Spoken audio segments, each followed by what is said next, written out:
This podcast is part of the Big Heads Media Podcast Network. For more great podcasts, head over to bigheadsmedia.com. Previously on TV Tuners.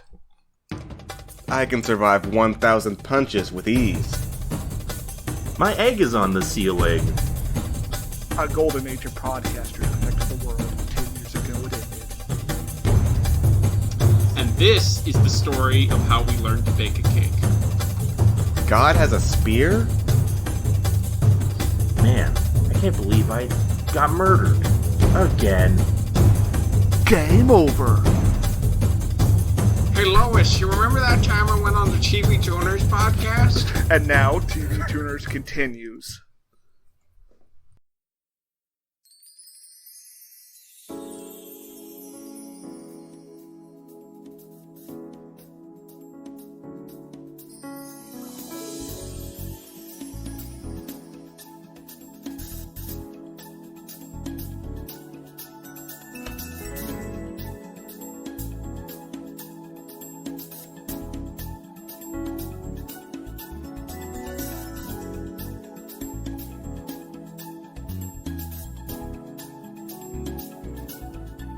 Hello folks, and welcome to TV Tuners. It's a television podcast for the true fanatics. It's a weekly dive in the latest in TV news and reviews. I'm your host, Swanson. With me as always is my co-host and stepdad trying to make it work. Partners in crime. I just want to grill. He wants the grill? Yeah, that's like stepdad stuff. I mean, he doesn't seem interested in grilling at all on this episode. Hey Swanson, I came to your soccer game. Isn't that great? Oh, yeah. Very, very good time. No, I thought you were going to with make me the us- staff. No, and with us as always is our other co-host and precocious staff, Kioran. Fuck! Hey, I get to be the staff? That's awesome. Hey, how's it Yeah. going? I'm Keo, I'm a staff, and I'm gonna blow some cars up. I planned all my stuff for being the staff this week. Yeah, you're gonna blow some cars up, and I guess you were trying to also murder a teenager? What were you doing? What was going on with that? Hey, I sensed great evil in that child. Well, superheroes are cops. You don't know how he is in other Discords. He's terrible. He bullies everyone. He's just awful. Who's Yeah. this? Oh, it's me. I'm Andy. I'm the co-host of those good old-fashioned values, the world's only Family Guy analysis podcast. I hope it's only. Well, we can hope too, but there might be one out there. Who knows? But yeah, I'm on here because Sarah's my friend, and Sarah invited me on here. I'm like, you know what? Yeah, sure. I'll do this. Yeah, welcome And here to we the are. This is also, I think, the first time either of our podcasts have gotten a guest. Wow. Well, this is from who did another podcast, because I don't think we've had a podcaster before on for guests. You're a very, very good friend. Me or him? Andy is. Oh, okay. Yes, there Hey, any cross promotion is good promotion. That's the way I look at it. That's what they say. I read that in The Art of the Deal. So yeah, we have Andy with us. He's like a precocious Disney child. I guess. Yeah, so. that's like the social dynamic we have in that circle he came from. Yeah. He's got a little beanie cap with the propeller on top. Oh, yeah. I'm gonna shoot you, fucking stare. I'm gonna Hey, be shoot you glad in I'm the bringing berry that up. somewhere where no one will look for you. Be glad I'm wow. not bringing up the other jokes we make about you. Well, don't shoot him at a Wendy's I'm not parking making lot about those sort of how you... or an Arby's around like noon. That's the two places that Stare's usually at. Yeah, I live a life. Funnily enough, owned by the same company. Oh my god, Yeah. really? Hmm. Fuck. Yeah. We really do live in the cyberpunk future. Yeah, it's not even the future anymore. Welcome. Yeah, we're welcome to just TV living in Tuners. If you like what you're cyberpunk, hearing look so far, outside. consider subscribing. We're available on No. all of the podcatchers of your choice: Apple Podcasts, Google Play, Stitcher, Spotify, and more. You can give us a Do you have Patreon? no. Unfortunately, we're not ready for that. We haven't hit that level. We Due to paid some $4 off this controversial- podcast. Well, if you're a listener from Good Old Fashioned Values podcast, yes, at some point we're going to be getting a Patreon. Not until we're close to finishing up Family Guy. Well, due to some controversial statements by Stairmaster, we are no longer allowed on the Patreon platform. Yeah, he did some stuff in Guatemala. I mean, we've all seen how he runs the Twitter account. Yeah. You know? Speaking of, there is a Twitter account. We're on Twitter at TV Tuners, and you can use the hashtag TV Tuners, and we'll give a glance at what you're saying. A great page full of TV content. Nothing but TV. Constant TV content right over there, right there? There would be nothing else. Yes, there was no politics, no anime, and no... Also, you can find our podcast at TGOFV_pod if you wanna listen to a good podcast. Oh, wow. Gauntlet has been thrown. Hey, I mean, I have an idea. I mean, no offense to you. It's just, it doesn't have stairs, so it's automatic. Why don't we just record the Family Guy podcast right now? I watched some Family Guy. I can talk about that for an hour. I mean, that would be delightful. Okay, I'd love to talk I have a about question. Family Guy. Why is he the Family Guy? He doesn't seem very good for his family. He has offspring that he produced with his body. That just makes you a father. I have a question. This will be some real deep analysis into Family Guy. Are those balls on his chin? No, but they've made reference to that multiple times. That's the kind of humor we expect from the guys at the Family Guy writing team. Thank you. Okay, when you think about it, Stan from American Dad is more of a Family Guy than Peter Griffin. And of a bigger but he's a CIA guy and he has a gun. Yeah, that's an important part of fatherhood in America. Yeah, does Peter Griffin have a gun? He's had a gun. Yes, but only for cartoonists, but only in cutaway. Like when he shot Stewie at the end of that episode, that two-parter. He shot in, I think, every side character on the show at some point. Imagine because Peter Griffin is a violent Imagine idiot. Homer Simpson shot someone. I think he has. That's probably been an episode. It's been 30 seasons at this point. Homer shot someone. Yeah, that's the thing. We can do a Family Guy podcast. We've said, like, if you asked us to do like a zombie Simpsons podcast, we fucking shoot ourselves. Yeah, there's just something about it, Maggie shot someone. Does that count? Oh yeah, I guess. Oh no, it's cool when the baby shoots someone, but it's kind of fucked up if Homer shoots someone. Like, imagine if Homer shot Lenny or Carl. Okay, but what if, like, Bart shot, like, Principal Skinner? I feel like that's adds to the cutaway gag on The Simpsons at some point. A cutaway gag where someone gets shot? There's been the cutaway gag where Quagmire fucking... Oh, yeah! I was hoping you wouldn't. There's a gun involved. There's a lot of Yes, he murders the entire Simpsons family. It was away by, like, 2 degrees at most. How... We haven't gotten to that season yet, but yeah, that joke. How did that joke not? It's not. How is there not national controversy about that joke? Well, see, Fox. They let the joke happen, but they couldn't let any of the actual Simpsons voice actors record it. And you know why Seth MacFarlane made that joke in his show? Because the Simpsons in like season 14, for a one-cough cutaway gag. In Italy, they called Seth a plagiarist because they held up a picture of Peter Griffin. Oh yeah, I remember that. Because they were in Italy, and he was just like, yeah, so I'm just gonna have Quagmire rape and murder all of the Griffins. That seems like equal. Why is this not talked about more? I think that might be a little bit spiteful. I mean, I don't know what you guys think, but remember when Hank Hill showed up on The Simpsons for like one shot? That was cool. Remember when Silver Surfer showed up on King of the Hill? Man, what a time. Animation's a weird place. Yeah. I'm sure you're also eagerly anticipating the time when you get to do the Simpsons Family Guy crossover episode. Oh, eagerly. We're going to dedicate an entire bonus episode to that. It's going to be great. Yeah, whose idea was it to make half of that a fight scene? Whoever on the team is obsessed with that chicken. The characters aren't talking, so I'm going to say it's a good idea. Oh, okay. Oh, God. That's the only part of it I saw, so...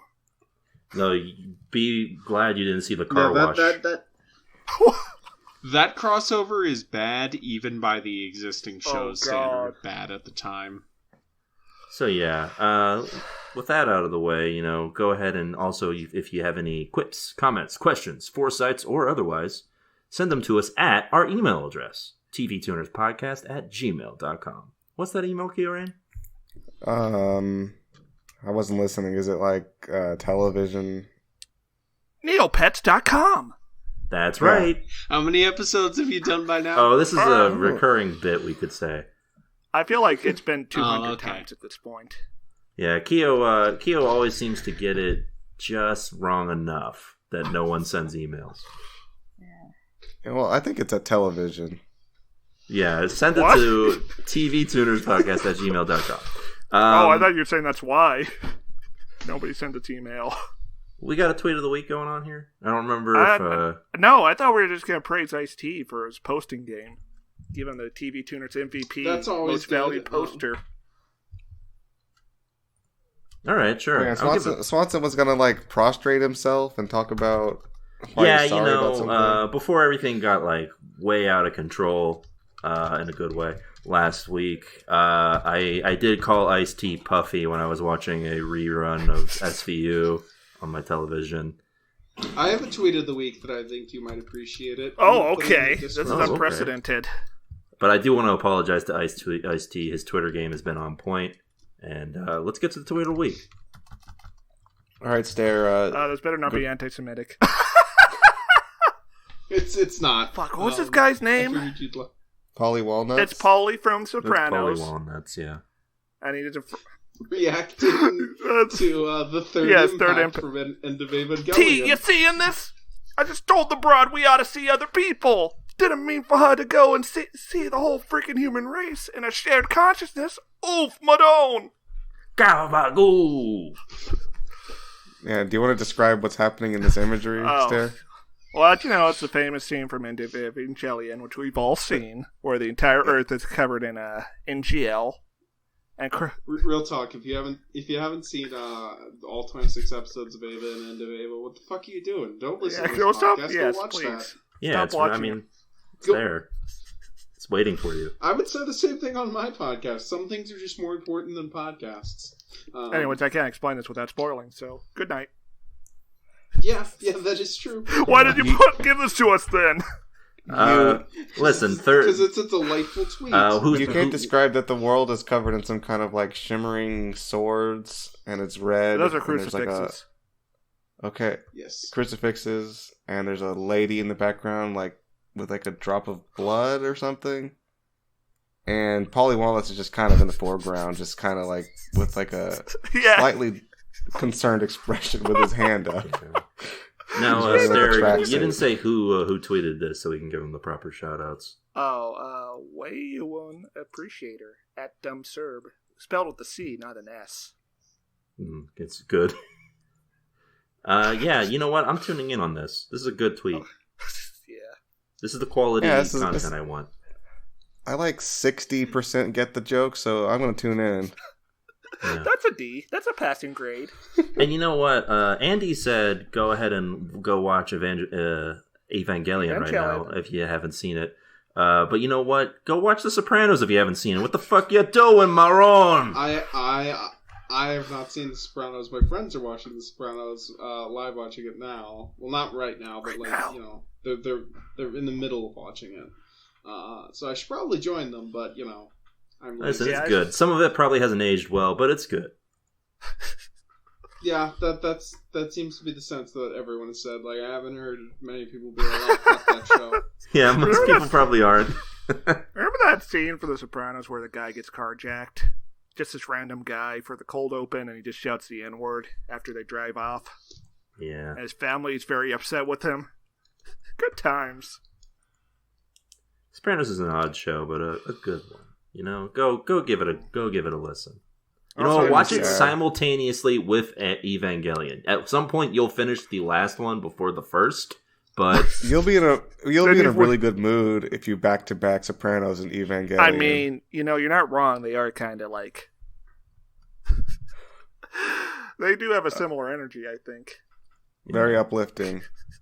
Yeah. maybe like Tony Soprano will start having like weird dreams by the time you get to end of Evangelion. Yeah, that's what they have in common. Swanson, are you telling me that Evangelion is just Tony Soprano's dream? I mean, yeah, maybe. Isn't all TV Tony Soprano's dreams, though? Is he part of like that greater Tommy Westphalian universe? Maybe. Well, speaking of what to watch, what did you watch this week? Anything interesting? I'll start since I have the shortest one. I watched the Jewel Thief from 1932 with my Twitter friend Comrade Yui and some other guy. You watching on the fucking Criterion channel, you fucking... Wow, I didn't expect this hostility. Watching they were just on a kick of pre-code cinema, and they dragged me into it. Oh, hey, I also only watched a movie with Huey that I'm going to talk about. So anyways, it's cool because it's cool because it's Lupin the Third-esque dude in Austria who just robs this jewelry store, and this rich lady falls in love with him, and he robs the store by giving everyone weed cigarettes, and the cops get hooked on it for like 20 minutes. Is that an actual Yes. point? Yes. Good. Yay. That's really powerful. Oh man, remember? That's great. Also, I'm watching more Gundam. But I was very high when I did it, so I can't really recall what happened. You sure tweeted about it a lot, though. Yeah, you can go over. Right, a lot of women died on the episodes I watched. That's all I remember. So, this week I watched 4 minutes of Yu Yu Hakusho before like giving up on it again. Fuck you. Sub or dub? The fact of the matter is, it doesn't matter because I was watching it at like 3 a.m. and then I just went to bed instead of watching it. Oh, that's how I saw Yu Yu Hakusho for the first time, was watching it on Adult Swim, like, trying to stay up as late as possible, and they just got the first episode and it blew my mind, that opening. Yeah, pretty much. So, Keo, the 4 minutes was not just the opening on a loop. I did watch the opening all the way through and then I went to sleep. Yeah, you said, I got to the best part. Time to go to bed. Hey, if you're listening to this, please harass Keo on Twitter for doing this. Thanks in advance. So, Andy, what did you watch this week? Since watching usually goes last. With my friend, also with Stairs' friend Yuri, my friend. Now, Yuri, my friend. I know first. Oh. I watched the film, the 1984, I believe, classic Highlander. Yeah, we loved Highlander so before? goddamn much. Is that the one where there's like one man? No, there can only be one. Yeah, there can only be one. Yeah. Okay. Please tell me I am not the only. No, I haven't seen Highlander in over like maybe a decade and a half though. Yeah. What about you, Keo? Swanson? I've definitely watched Highlander with like my uncle when I was like way too young to watch Highlander. No, that movie's good. You should good. rewatch it. It's great. It's got Clancy Brown and Sean Connery. And noted pedophile Christopher Lambert. How did he get on the Epstein plane? I guess he just liked. I guess Epstein liked Highlander and Rush Hour, and that's why those two celebrities show up on it. No, I mean Chris Tucker and Jeffrey Lambert, Christopher Lambert. Yeah, I'm so confused right now. Fuck is Jeffrey Lambert? Are both on the But yeah, watch Highlander. Yes. It's a delightful movie with great sword fights, a kick-ass soundtrack by Queen, and a lot of good like mid-80s character actors giving it their all. Yeah. It's a good time. Good stuff. I'm gonna give a shout out to. Don't watch the sequels, maybe. Well, yeah, those I heard are garbage. I've heard 3 and 4 are good. 2 and 5 are some of the worst films of all time. What about the TV show? Any thoughts on that? I haven't seen it. I've watched one episode of it. My friend watched the first season, and it was all right. He made me watch the first episode. I don't know. With her. There's like 6 seasons for some fucking reason. No. And the episodes are also 45 minutes. It's not even 22. It was pretty dope for the 90s. Yeah, I'm sure for like 90s, like mid-budget, like sci-fi storytelling, it's fairly impressive. But it's also like, well, I guess we gotta watch the 90s. I guess we gotta watch the Highlander show next week. Yeah, you think they got a Christmas episode of that? We gotta look for that. Oh. Also, Highlander's fantastic because outside of maybe 3 and 4, every movie is technically a reboot of the last movie. It does not follow the previous movie's continuity. Amazing. Very Halloween-esque continuity.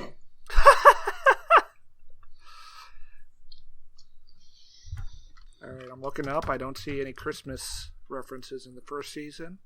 I'll keep you posted. Alright, well, while you do that, I'm going to give a shout out to Rick and Morty. Rick and Morty recently finished its 5th season, or at least the second half of it. It was alright. I thought it was 4. No, 4th season. The second half of its 4th season. It was okay. Nothing too crazy. So it's like Adventure Brothers.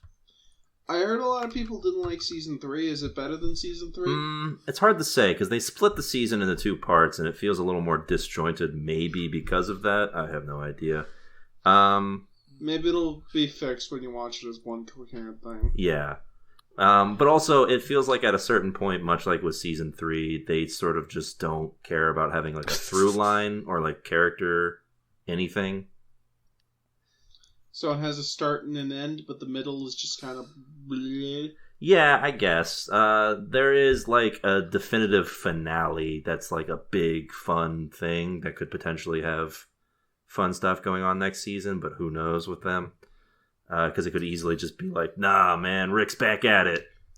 But like they do slight spoilers, I guess. They like make it pretty clear at the end that nobody really wants anything to do with Rick anymore, and the idea of him being like kind of a big loser that everyone doesn't like is fun after 4 seasons of him being like a huge asshole. So, but yeah, there's some good stuff in there. We're gonna get a Rick redemption arc. I really hope not. And he's gonna go back to his season 1 personality. Yeah. I mean, it's hard to say, but it does feel also like the show didn't really like the direction it was going in season 3 and is trying to walk it back in some parts. And what were they doing in season 3? Like Rick was a pickle or something? Is that what happened? It's one of them. That was an episode. That is one of them. I think the theme overall for season 3, which got real muddled, I think, was that like Rick was trying to win at everything. So did he? Oh, that makes sense. But they do call back to one of the best episodes of season 3 in the finale. So not Pickle Rick. Not Pickle Rick. Actually, they do sort of call back to Pickle Rick. Is it the Szechuan sauce episode? Oh no, that's right. Yeah, because I think that was also season 3. Remember when the guy jumped on the McDonald's counter and went yubba dubba dub dub, embarrassing everyone? Remember? Doesn't that feel like a decade ago? It feels so long at this point. That feels like something I dreamt of in a fever dream and woke up like completely. Remember when people were still saying? But it was real. Yeah, remember when people were still saying wubba lubba dub dub? Sauce. Isn't that Rick Sanchez's catchphrase? He says it. I don't think he says it at all in these 5 episodes that I watched this time, and I don't remember if he says it in the first half. So that's. I guess he's changed.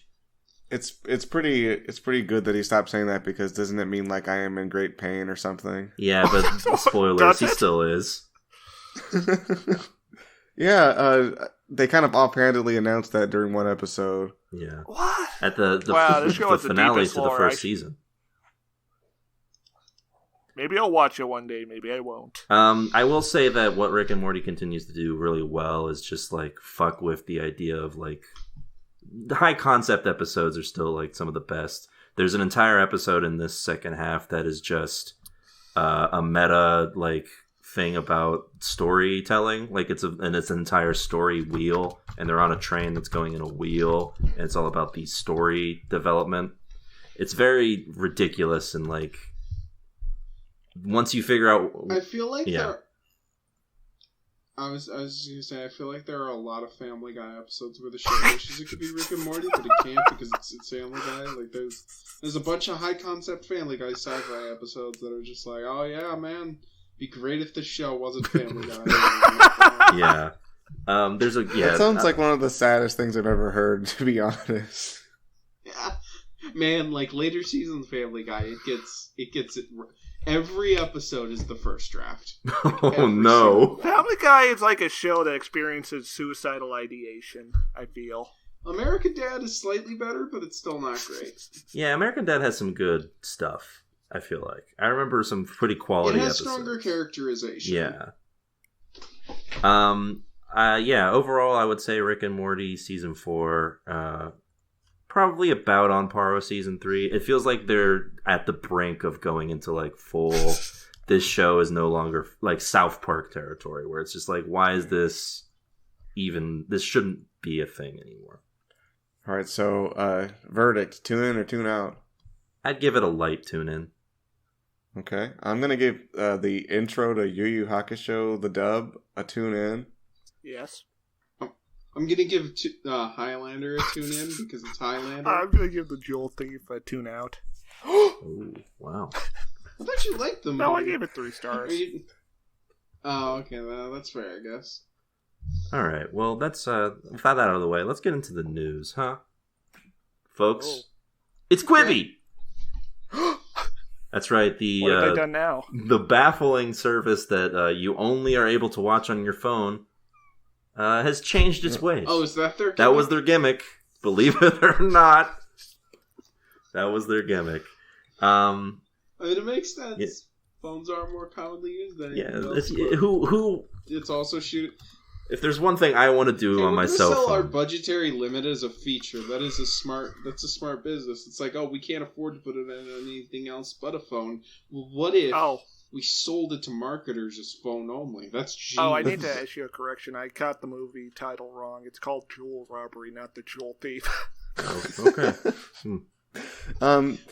Andy, counterpoint. I'm pretty sure this product had a lot of billionaires backing it or something, so they could afford whatever they wanted it to do. That's how they got the money. Yeah, it's got $1.8 billion in it. Listen, you don't make $1 million by being stupid or just really lucky. Silicon Valley money is the funniest shit in the world. Hey, let's repackage this existing thing, but it uses encryption now, so it's cooler, and it will never be profitable in 10 years. So but just give us billions of dollars, Silicon Valley. It'll be great. Yeah, well, what luckily if we made a bus, but there were no poor people? Quibi has worked on its promise now to make their quick bites, which is what Quibi stands for, viewable on actual TVs. Wow, I can't wait to put it on my cable machine. Well, Kieran, I have a question for you. Do you have an iPhone? I have an Android phone. Oh, sorry. The availability to watch things on actual TVs is only currently available on iPhones. What? Oh. I have an iPhone. What? You can't just get this on Roku? Apparently, an Android version paired with Google's Chromecast is coming sometime in June. But right now, you can AirPlay via your iPhone to watch that great Quibi content. Like, what is it? No, I've never. I only vaguely know what Quibi is, and then I've heard the name before, and I know it was a tech service, because what else is a Quibi? Stare always likes to talk about Murder House Flip. Murder House! Let me guess. Okay, I'm gonna guess what it is just on the Oh, you're realtors are selling houses where people get up and killed. You did it. All right, you're getting warmed up for our upcoming segment. Looking forward to it. I gotta. There's an inexplicable Reno 911 revival exclusively on the app. What? There's also There's also Judge T. Don't you want to watch 10-minute episodes or whatever of Reno 911? Yeah, it's like before the commercial break. Like only the commercial break is you doing other things for a week. Also, there's this show. It's called Punk'd. Oh yeah, that's on there too. Holy shit! Okay, that's actually fine for the format. Yeah, you know what? That works. Wait, hold on. Are all of Quibi's shows like 10 minutes? Yeah, that's the idea. Quick bites. Untitled Ice Cube heist series. That's the worst fucking idea I've ever heard for a service. Also, there's a drama titled The Fugitive. That sounds right. I guess we need to do maybe a little bit more research into this to make sure that they're all 10 minutes, but that's the impression we have. Anyway, Quibi's doing fine. I mean, why wouldn't we believe it's fine? After all, CEO Jeffrey Katzenberg claimed Quibi's doing fine in a recent press release. That's where I know. That's where I know fucking Katzenberg, because I remember seeing on like Twitter or something, someone posted Katzenberg being like, "Our problems are on coronavirus. Oh. That's why we're not doing well."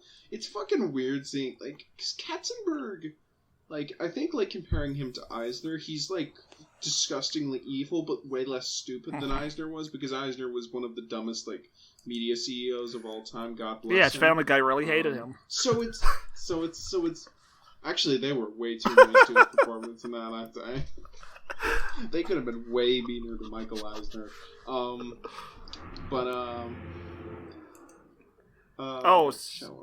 Right. It's really funny seeing Katzenberg do this dumb tech startup thing and just seeing it like gain no traction. I thought he'd be better than this. But yeah, he anyways, and CEO Meg Whitman had to take pay cuts of 10%, because everything's going fine. And while they claim that they're not laying off staff as part of cost-saving measures, they are hiring more people for some reason, I guess. I presume It's Quibi! Because they could fleece the investors for more money. As long as people give them more money, that means the product is working fine. It doesn't matter if people are actually watching it, though. Anyway. Yeah?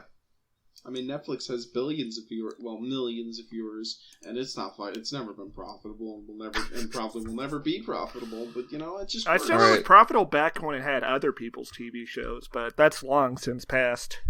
All right, Andy. As a guest on this podcast, you're obligated to cheerfully say "It's Quibi" to us right now.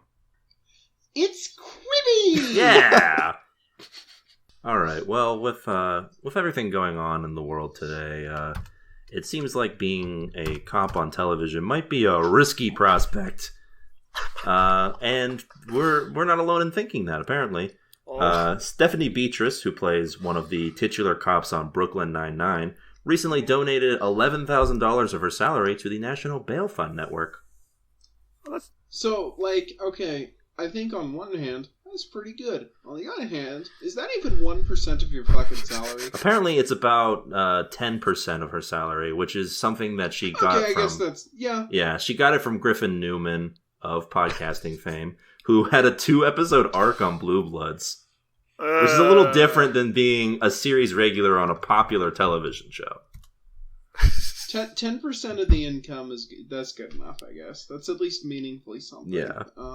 You gotta be suspect of anyone who's involved with Blue Bloods. That show's like pure strain propaganda for cops. I mean, he played a detective for 2 episodes, though. He's not Tom Selleck sitting up there collecting bills. Yeah. What's the biblical tithe percentage? 10%. They did Jesus' work. All right. Had to make sure it was at least at that level. Yeah. Oh, Griffin Newman played Arthur in the Tick series. That's right. Which you can watch an episode on when we inexplicably watch the 2nd season. Wait, the cartoon or the live action one? The second live action one. I've heard. Oh, wait, was that not the one with Patrick? No, that's Warburton? the first one. That's the first live action film. I haven't even heard of the second two. Oh God, no wonder it got canceled. Yeah, this one has the guy who voices Darth Maul as the Tick. Andy Serkowitz. Peter Serawenowitz. That dude's cool. I like him. He's a good voice. Yeah, I think it's cool when he says it's time for revenge on the Jedi. Did Stare combine Andy Serkis and Peter Serawenowitz? Of course. Yes. That's probably what happened. Into some sort of fusion property? Yeah. Alright. Anyway, yeah, so far, these are the only 2 people who put their money where their mouth is. Well, I mean, Ice-T has done a lot of work with agitating for revolution. Although, to be fair, the rest of the Brooklyn Nine-Nine cast seems to be getting involved as well. And it's Terry Crews is in there, so he's doing his thing by flexing his muscles or whatever. He's going to beat up some cops, probably. Yeah, probably. So. But yeah, so good stuff all around. And, it's not all good with the how Hollywood's been reacting to this. Dick Wolf, always... They sent in the wolf. Yeah, always the best name to hear. I'm amazed that this man continues to be around and a figure on television. Yeah, he's popped up 2 weeks in a row now on our podcast. Man, at the end of every single Law and Order episode, the first credit you see is produced by Dick Wolf. Yeah. And it would have to be with a name like that. It's powerful. Yeah, it really is. It's like Wolf Blitzer in terms of names for people who are probably really boring in real life. Well, Wolf Blitzer's really dumb. You gotta be interesting to be like, you know what, I could go with Richard. Nah, I'm just gonna embrace it. I'm a dick. Yeah. So Dick Wolf, of course, the man who's created numerous Law and Order franchises, as well as the Chicago series of shows. Chicago PD, Chicago Fire. Responsible for that shit. That's all. Yeah, I think they got Chicago food service industry going on Chicago right now. Transit about a guy who drives a train around. Yeah. Drive a train around. He shows up on Chinatown Station sometimes. He's just Lyle Landley. One show you'll never see on there, Chicago Sex Workers. I support him. Yeah, go for Yeah, it. sex work is work. But Dick Wolf recently fired one of the writers on his Law & Order spinoff based off of Christopher Maloney's character, Elliot Stabler, after they posted content about shooting looters. Oh, no. Yeah, it's not great. Posted in favor of shooting them, or that's right. Posted condemning shooting them? No, in favor. Oh, so I didn't know Donald Trump was part of the Law and Order. Wasn't he like one of the main characters on Special Victim Units too? That's fucked up. Yeah, it's good to see that he got his ass fired. This was a writer and producer. Italian joke here. Thankfully, this was just a writer and producer. Elliot Stabler's fine, I guess. But Christopher Maloney. The writer and producer Chris Gore went on social media. Wait. Chris Gore is like the irate gamer. Sorry, Craig Gore. Oh, okay. I can't believe one angry gamer writes Law and Order SVU. That makes a lot of sense, though. Craig Gore made some social media posts saying curfew with a huge ass gun. He looks like the fucking Punisher. And then that's the idea. And then commented on his post by saying, "Sunset is being looted 2 blocks from me. You think I won't light motherfuckers up who are trying to fuck with my property I worked all my life for? Think again." And he got his ass fired. That's hashtag deserved, I think. Yeah. Get his ass. He also got extra burned because Christopher Maloney, when this was brought up to him, said, "I have no idea who this person is or what they do." Also, like, you hate to see it. How easy of a job is it to lose? Like when you're fucking Law and Order writer, like, you literally just copy and paste news It's like articles. the South Park joke about Family Guy writers. Yeah. You just have the little ad lib eels or whatever seals. By the way, if you like South Park and want to hear us talk about the episode Cartoon Wars, we have a bonus episode coming out soon. It'll only cost you $69 to listen to. The plugging from this man is impeccable. Yes, there. I wish I had pride in what I did. When you get on the Family Guy podcast, you need to dominate it with talking about, I don't know, Dylan McDermott's Hostages show. No, he'll just do what he does on the Twitter page and just talk about politics constantly instead of remembering to talk about the podcast. Yeah. You mean the intern? Yes. Miguel. Yes, sorry, the intern, of course. So yeah, Dick Wolf, of course, is a man who does not play. And he said, "I will not tolerate this conduct, especially during our hour of national grief. I am terminating Craig Gore immediately." He killed him? Yeah! Yeah, I guess he lit him up. You're terminated, fucker. Yeah, he brought an even bigger gun. Yeah. So rest in peace. I said Chris Gore again. It's Craig Gore. Rest in peace, Craig Gore. Rest in piss. Or rest in pieces, I guess. Yeah, he rest shot in with pieces. a big gun. Yeah, Dick Wolf killed him, and now they're going to probably write that into this Elliot Stabler spinoff. Oh man, I love that. The idea of like just putting your real life workplace drama into your stupid procedural. Yeah, you know. I mean, I'm pretty sure that happens all the time for sitcoms. It's probably the worst. And one last news item before we move on. We talked recently about the ordeal that Batwoman is currently going through after losing Ruby Rose due to potentially valid reasons. Losing or driving off? Yeah, it's hard to say. I haven't heard what happened. What actually happened? She quit. Okay. Well, I mean, she got like some horrific back injuries doing some stunts. Apparently the workplace was very hostile to her. Yeah, it makes sense. Yeah, although there's been claims that it was the other way, that she was unpleasant to work with, which, I would be too in this situation. I mean, nobody complained about her on John Wick 2 set. That was also before she had a horrible back injury, though. Yes. Oh, so you think it's like a Phineas Gage situation where it changed her personality? I'm just saying, if I got hurt at work and they brought me back in and made me work the same hours I was working before I got hurt without checking to see my well-being, I'd be a little unwilling. I hope you don't get hurt. That's not good.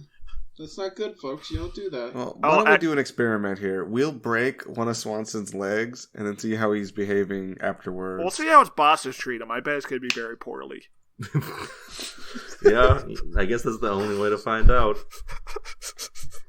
So naturally, when we were talking about this before, the plan was just, recast. It's only the first season, so you're not like doing anything too drastic, I guess. But instead, I guess they've changed their plans. Instead of recasting Kate Kane with a different actor, they're going to bring in a new character. How many Batwomen have there been? I thought it was only Kane. It's only been Kate Kane in the modern DC era. Do you know they're going to... They're going to try and create a new one, so that way they can also cross-promote it with the comics. It's genius, except they're writers because they make DC live-action TV shows, so it's going to be bad. I think it's either going to be that or those bring in Barbara Gordon somehow. Consider this somewhat foreshadowing. Interesting. What could this lead to? Well, we'll have to wait at least like 30 minutes before we get to that. Oh, God. Oh, God. So there are this is especially odd because you guys remember watching the episode of Batwoman. The show is like very tied in with with Kate Kane's personal life. Yes. Like all of the cast has a connection to her in some very personal way. It's almost like the show's about the Batwoman. Yeah. And she's also a cousin of Bruce Wayne, who also we don't know what happened to him in that universe. It seems so weird to just bring in a new person. Is this part of the Arrowverse? I believe that. Do we not know which universe? No, I think Batwoman shows up in like the Crisis on Infinite Earths CW thing, and that's where Kevin Conroy shows up as Bruce Wayne. But it's okay. And I think in the trailer he recognizes her. So interesting. Whatever. I don't know. I think this is explicitly in the Arrowverse, yeah. Although the Arrowverse has gotten so convoluted at this point, it could be like a different alternate Earth, like this Stargirl show is supposedly in.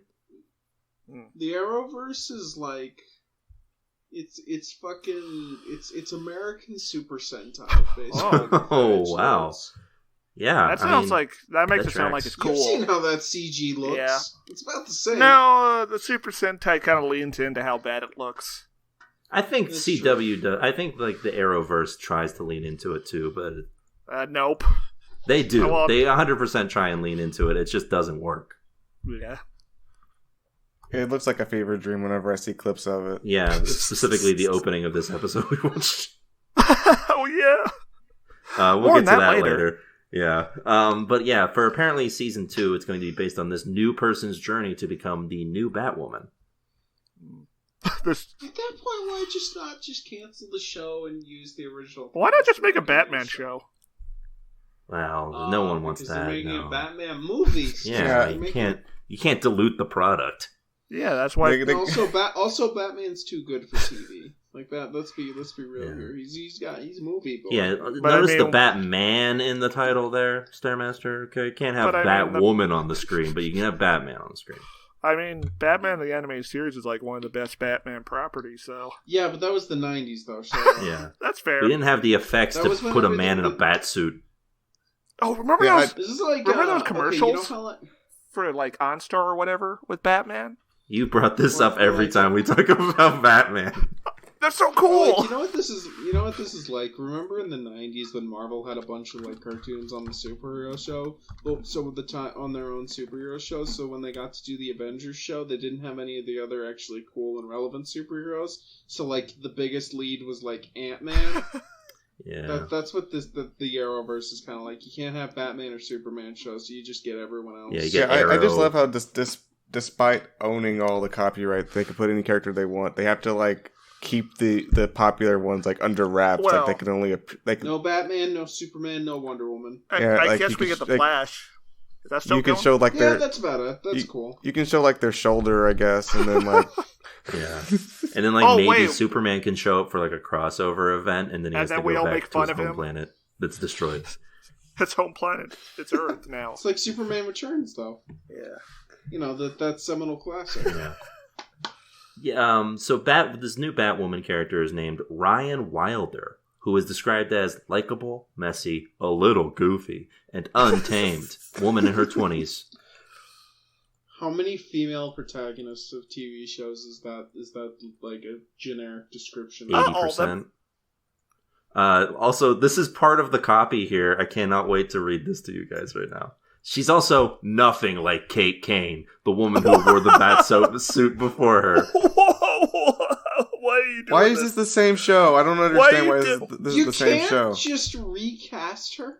It's, yeah. You can't just pretend it's the same actress and just Why is that so mad? Season 2? Did Ruby Rose refuse to sleep with the producer or something? Was Ruby Rose's performance so indelible to the character of Batwoman that we couldn't just recast?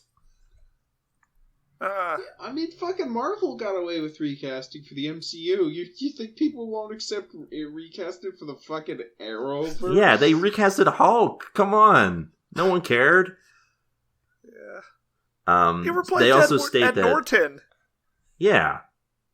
They also stated that Ryan Wilder is a former drug runner who is now reformed, sober, and living in a van. By the river. Okay. I mean, that's different at least, right? Yeah. They also said that the character is like Kate Kane, a lesbian. So I guess she's not nothing like Kate Kane. So she sounds like she's a Kate Kane with a different backstory. Yeah, but don't worry, still gay. We gotta keep making sure that we have this milquetoast representation. Yeah, like she couldn't be bi. Has to also be a lesbian. Yeah, we need more male, female. So bad. Yeah, it's not good. Like, I remember when Arrow, like, season 1 and 2 were airing and Flash was starting to air, people were like, man, you know what, maybe DC's finally managing to do, like, live-action superhero stuff on TV that's different from the Netflix model and more faithful to, and then, like, just a few years later, everything's a tire fire. This is how comic books go. Yeah. Maybe they just need to start over the entire multiverse. You're right. Yeah, that never went bad with DC before, right? Well, the thing is, though, even when, like, a company is being bad mostly, you almost always have at least one good book. Yes. Is there at least one good season of the Arrowverse at any time? I think I've heard good things about Legends of Tomorrow. That's all I can say. Okay. I think Legends of Tomorrow is like Doom Patrol part of the Arrowverse? Because I heard good things. Okay. No, that's part of the Titans verse. Oh, that's even worse. Legends of Tomorrow is? They travel. It has a bunch of characters from the Arrowverse. Doom Patrol. No, Doom Patrol. Oh yeah, Doom Patrol, former episode, by the way. Yes. God, fuck Titans. That was a tune out. Also something. Former episode. And also canceled. Somehow we didn't watch Titans, though. Or did we? Oh! Also, we avoided that. I have a news thing that I want to bring up that you guys forgot to bring up, I think. Sure. You can cut this if it's wrong, but the launch of HBO Max. Yeah, I was going to get to that with Stargirl because this is technically an HBO Max show, but also in the weird DC Universe thing. Killer app. HBO Max has launched. The streaming wars have begun. At long last, HBO Max, which I still understand what it is. Swanson, how many times have you said the streaming wars have begun? It's got Miyazaki movies, it's got Criterion stuff, it's got Crunchyroll shows, it's got Bugs Bunny. None of these catalogs are particularly full or satisfying, but it's got all these stuff, and also a bunch of stuff that expires within like 3 days after launching. So that's a great. Also, sign. they got Terminator 3. Only 3? Yeah. I was watching a YouTuber I follow do a live stream of just looking through the catalog and talking about it, and it's like, looking at it at HBO, it's like, oh man, a lot of this is stuff that just disappeared from Netflix around 2014 and 2015. Interesting. That's where this ended up. They have a lot of Fox stuff too, which is weird. Like, they had Alien and Aliens, and it's like, how is Disney not letting that be on anything other than Hulu? Like, I don't understand, but, you know. I just love this system of, like, companies just tossing these shows back and forth and putting them in different buckets for us to find them. Yeah, or it's real nice. I'll give HBO Max this. It's at least got more variety than like most other streaming services, so that means in the long term it might be a decent investment, but like I don't know, man. The other thing for me with HBO Max is that investment is $15 a month. Oh yeah. Also, that new Looney Tunes short, the new Looney Tunes shorts they're making are apparently really solid. So good on that's them. good. At least if you're a Looney Tunes fan, check that out. Maybe don't subscribe and just find it through alternative means. But you know, you do you. What kind of Looney Tunes is this? Is this like the classic, or is it like that like sitcom? Yeah. Oh like, my does Bugs have a Looney snowboard? Tunes show was good. First off, I will not. Yes, I'm glad someone said it. You're brave, Andy. I agree. I actually really like the Looney Tunes show. I've only seen like 5-minute segments of they're it trying at 6 to a.m. do a bunch of stuff, and it's not just Chuck Jones. They're also trying to do a bunch of callback stuff to Tex Avery and Bob Clampett as well. So Andy made a brave statement. The Looney Tunes show was underrated. Yeah. Oh, I mean, it's not. I mean, it's no Duck Dodgers, but it's good. I definitely like that show. Oh, Duck Dodgers. That takes place in the DC universe. There's a lot going on in this one. HBO Max, you know, I'm not sold on it. The price point is a lot in terms of every other streaming service. But I mean, there's a lot of like various buckets of content that it combines together. So yeah, that's the thing. It seems, from what I've seen, okay, but underwhelming. Yeah. And we're not even done with all of the streaming services yet. We still have to wait for NBC's and stupid thing coming out sometime soon. Yeah, that's the thing I'm saying. Is okay, but underwhelming may not be good, but it's better than like at least like 60% of streaming services, which are just like, we have 2 shows you want and nothing else. Disney Plus. I just found out. Oh no, I wasn't even talking about that. I was talking about like fucking Apple's like in streaming service. Oh yeah. Disney Plus at least has some money behind it. I'm talking about like literal bottom of the barrel shit. Apple TV Plus is the literal like this. That's the new Crackle in terms of streaming services that no one wants. Yep. So yeah, maybe don't subscribe to HBO Go, but HBO Max. You could HBO Max, but God damn it, that's the thing. HBO Max is consolidating a bunch of other existing streaming services behind it, so that's annoying. Yes, we've talked about that, including the first HBO streaming service. Yeah, and that's it for the news. So let's get to a segment near and dear to everybody's hearts. It's Guess Who's Coming. Hit the theme, Keo Ran.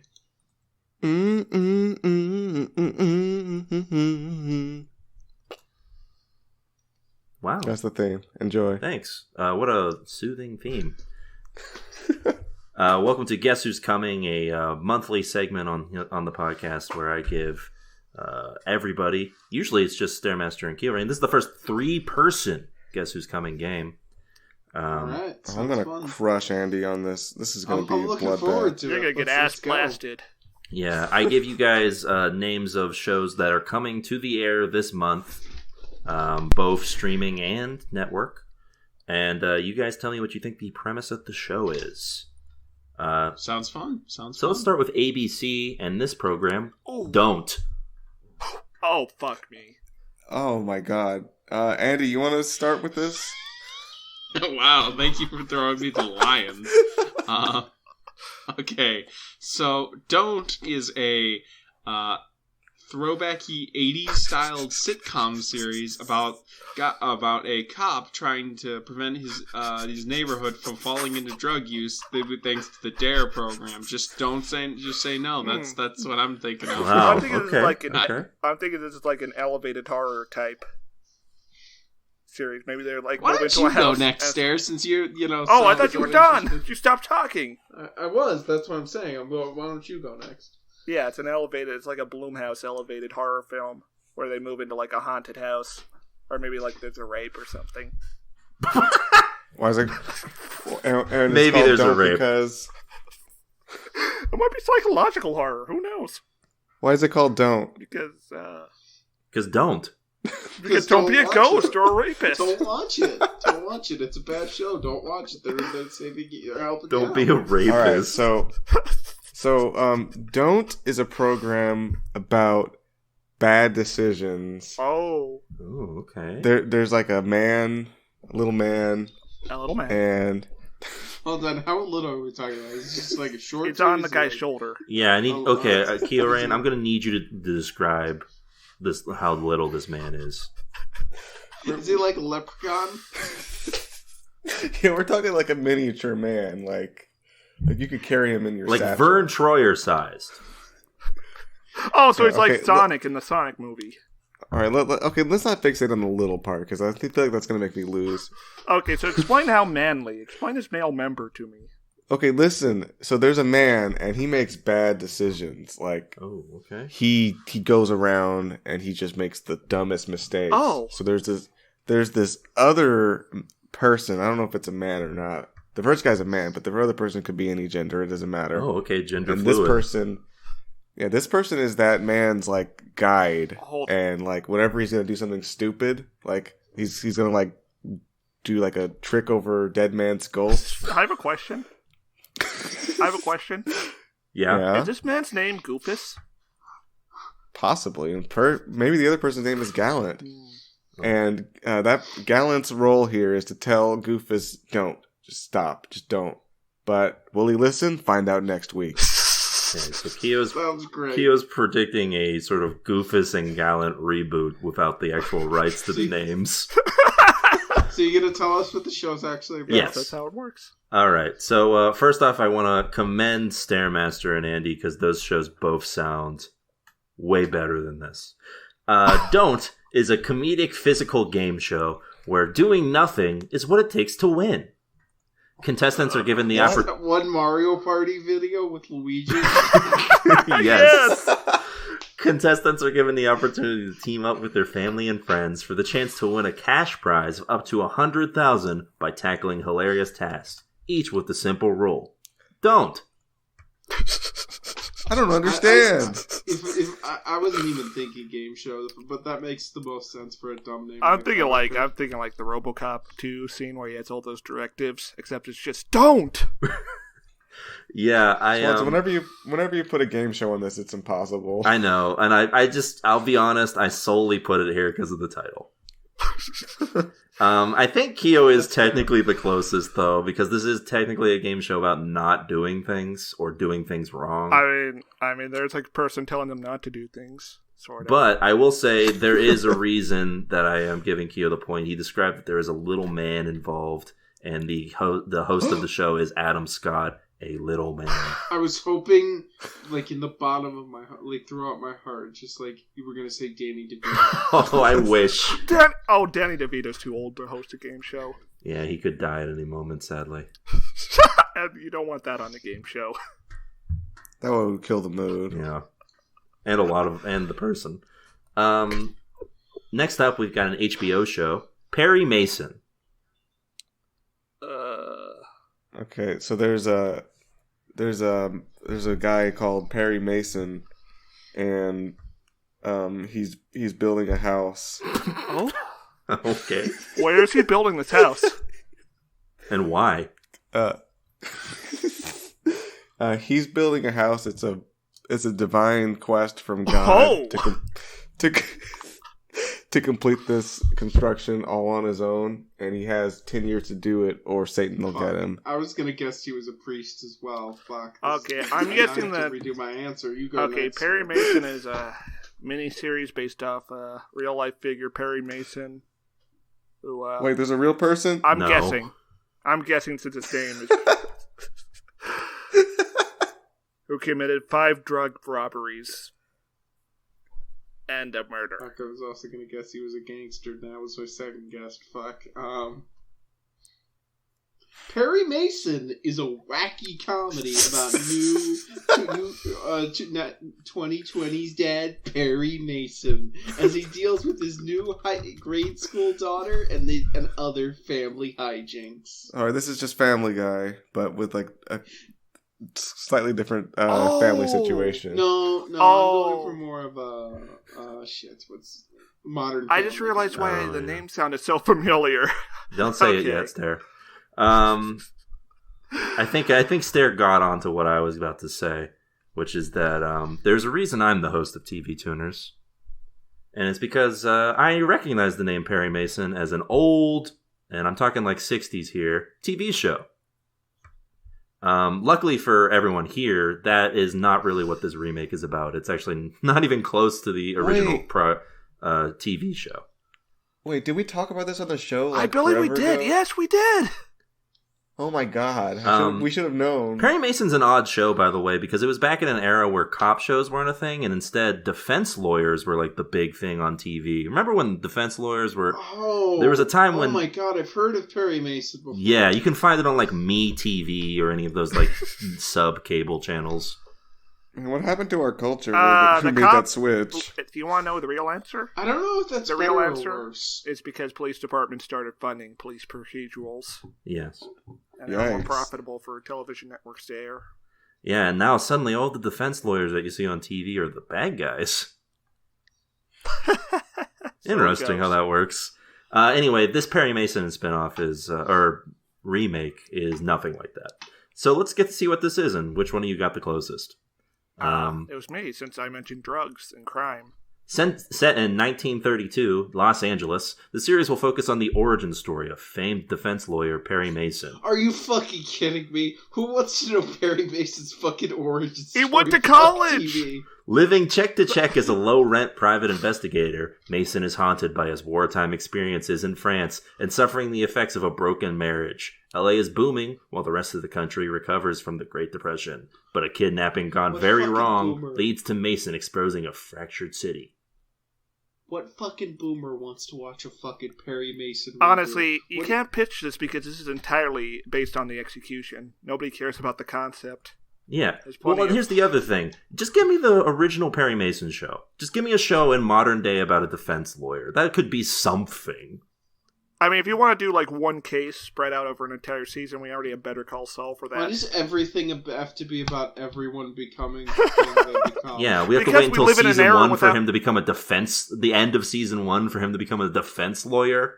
Andy, it's because we live in an era without closure. There. It could be way longer than season one. Yeah. The last shot of the season is him putting on his tie or something.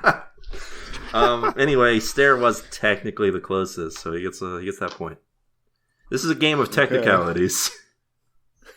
Also, for some reason, John Lithgow is in this show. All right, I guess this is my last chance to get a point, so I got to make. How many shows are there? There's I was going to go with 4 to 5, so we'll see. Okay. Oh, okay, that's good then. Yeah, there's still a chance for everybody. All right, I'm ready to win this and make sure Andy doesn't get a single point. Okay. Fuck you. Just start talking over him when he tries to say his thing. Let's go to Hulu and their new show, Love, Victor. Okay. So, you think that Victor's going to be the name of someone, but actually this is about someone who's very successful in love. It's sort of like that anime, Kaguya-sama. Except it's a Western ripoff, where love is a battlefield and they're competing to be the first one to confess. Now, is the song Love is a Battlefield playing at any point? Maybe. No, they can't afford the rights to that. Oh, okay. All right. You want to go next, Andy, or can I go? Sure. So, Love, Victor is a very, I'm thinking, sort of a very early 2000s kind of sitcom. Not something cool like early Always Sunny, more like Everyone Loves Raymond. It's got that kind of, it's about, sort of an older, late 40s, early 50s, sort of, well, not boomer, I guess Gen X couple at this point. Just, well into their marriage and just kind of dealing with everyday life, Okay. I'm going to say that Love, Victor... the framing device for this program is that Victor has written a love letter to somebody,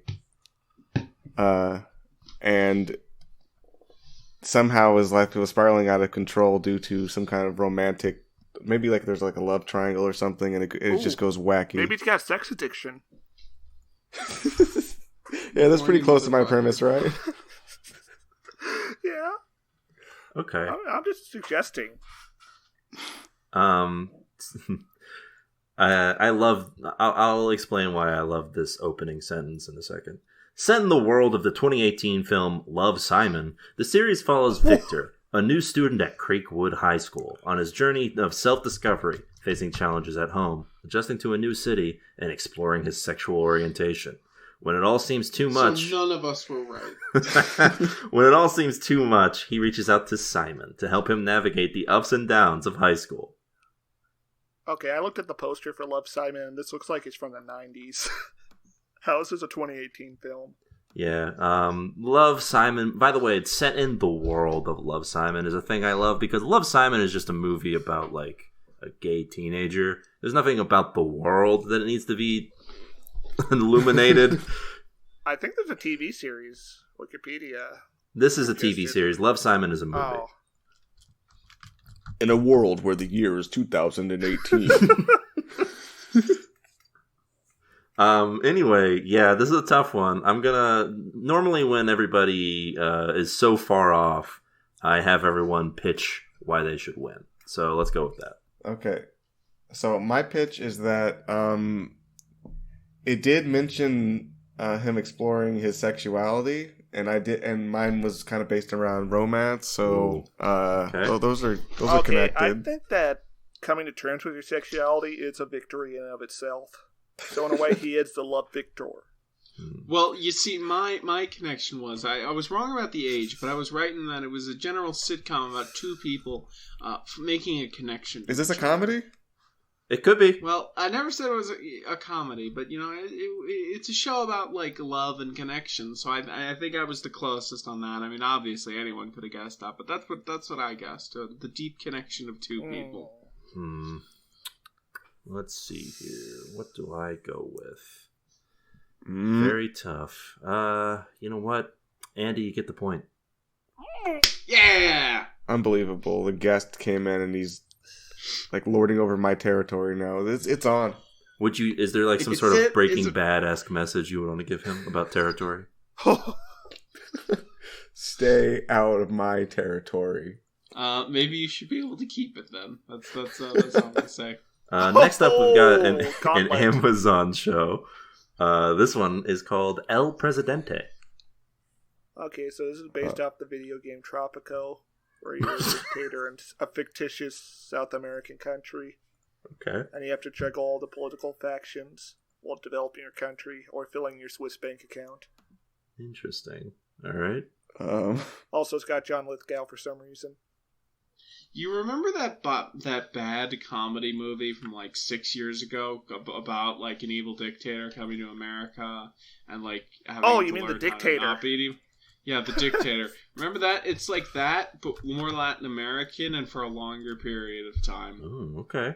All right. You guys are both basically doing the same premise, so I'm gonna have to do something different.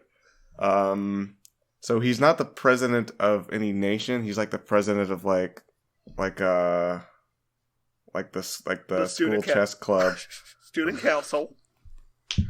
Yeah, Wait, hold on. What channel is this for again? Amazon. Oh, okay. Yeah, he's the president of the chess club, of the student council chess club, and I don't know. It's set in like Brazil. I know there are established rules. Wait, why would it be Brazil? They speak Portuguese. They don't there. speak Spanish. Yes. I know there are established rules, but can I redo my answer? No. Ooh, interesting. Okay. I'll allow it. Redo your answer, Andy. I'll see it. Well, see, I realized my answer was too close to Stare, so I want to come up with something more distinct because, I don't want to have to make our judge decide who wins in a tiebreaker. So, I'm going to change it. It is a heartfelt, in-depth, short mini-series documentary on the current president of Mexico. Oh, I thought you were going to say Pinochet. No. That could exist, but I don't think it would get that quite of treatment. But anyway. Okay, so I'm revising my setting to be Argentina instead of Brazil because that's a Spanish-speaking country. You have to look That's it up. fair. And the FBI and the CIA fact book. All right. Yep. Sergio Jadu, a lowly director of a small-town soccer club in Chile, unexpectedly finds himself at the head of a Chilean soccer association. Drunk with power, he becomes the protege of soccer godfather Julio Grondona, as well as the FBI's key to undoing the largest corruption scheme in the world of soccer. Wait, what? Whoa, that's pretty badass. Oh, man. Are we going to have to do a pitch again? No, I think Keo wins because he had the club aspect. Yeah, I think I'm going to have to give the point to Keo on this one. All right, that's fair. Because he did sort of I think Keo has the point on this bad boy. So let's see. Can any of us tie? But hold on. Maybe I should get the point since that is sort of like being a dictator in a South American country. Hey, Stare, why don't you shut the fuck up? All right, so I got one. Also, I got one more here. Potentially, there's room for a sixth if there's any ties here. But Keo, you seem drunk on. Hopefully, you are not drunk on power. Hopefully, you don't become El Presidente of podcasts. Well, I want to give you guys a little peek into my mind here. So there's a picture posted in this chat here where there's cards, and I was thinking poker club, but somehow the word chess came into my head. Thanks. That's very helpful. That's my genius mind at work. Go ahead, Swanson. All right, this next one's a Netflix property. It's titled The Woods. Okay, so there's these woods and they're haunted because someone was murdered and raped there. Well, maybe not raped, but... There's really going in on the rape. Also, this is in the American Midwest. See, that's an obvious guess, and I think it's a good guess. Thank you. But I'm going to go with a different guess. I'm going to say it's not about literal people who get trapped in the woods. See, it's about people who live on the edge of the woods in like America, and they're constantly seeing like new adventures and trouble from the woods in every single episode. That's crazy things emerge from the woods each week. Yeah, or they see people go into the woods. It could be anything. It could be, but it's about. I'm kind of fascinated now.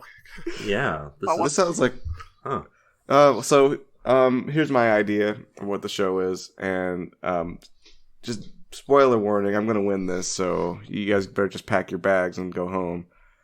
So, The Woods is about this guy, and he loves the outdoors, and he goes on all kinds of crazy adventures, like he kills a deer, he kills a bear. Yeah, it's crazy. He kills a man. Yeah, he kills a man while he's at it, like, just for the sport of it. Not to be confused with Quibi's The Most Dangerous Game. Yeah, like he climbs trees, jumps off trees. Permits eater disease. Stop fucking talking about Quibi. It's the dumbest thing in the world. He goes around, he digs holes. Okay, but what's his goal? You're just describing scenes from the show. His goal is to be God of the Woods. Oh wow! Okay. Okay. And in the last season of the show, they're planning on changing the title of the show to God. This man is predicting the ending of the show for the show that started. What a king! A bold choice. Today we stand a king. Well, Kale, let's see if your bold gambit paid off here. The Woods. Set in two time spans, 1994 and 2019, The Woods tells the story of a Warsaw prosecutor who is still grieving the loss of his sister from 25 years ago, the night she walked into the woods at a summer camp and was never seen again. Yes! But now... Yes! I thought this was going to be about the Holocaust. Yes! But now... Like, as soon as you said 1945, it's like, this is about the Holocaust. When you said camp, and I was just like, oh no. Now, the discovery of a homicide victim reveals evidence that links him to her disappearance. Yes! Everybody. Wait, so Stair's going to get this because he picked... Bum, bum, bum, bum. Yeah, Stair. He picked the obvious Wait, thing. that means, okay, Keo and Stair, you didn't win. I lose. That's what happened here. You didn't win. There's I have protocol in place. I have a tiebreaker. Hold on, how does Keo even have a case for this? He got 2 points. You got 2 points. Yeah. I thought you meant giving Keo the point. Oh no. I think my show idea was more original. Yeah, so your show idea is better. Who cares about the Holocaust? Wait, what? Oh, what? Sorry, I had a little Andy moment there. I have one last show. Fuck up. Shut the fuck up, Steve. I guess Andy gets to sit back and sort of just watch you guys gloat. This last show is from Cinemax. It is called Skinemax, more like it. It is called Trackers. trackers. Oh my god, You're gonna do this to me. I'm gonna have to say. Okay, it. so this guy is like a professional bounty hunter, but he's also got like family issues. Maybe he's got a substance abuse issue. Maybe his dad is John Malkovich or something.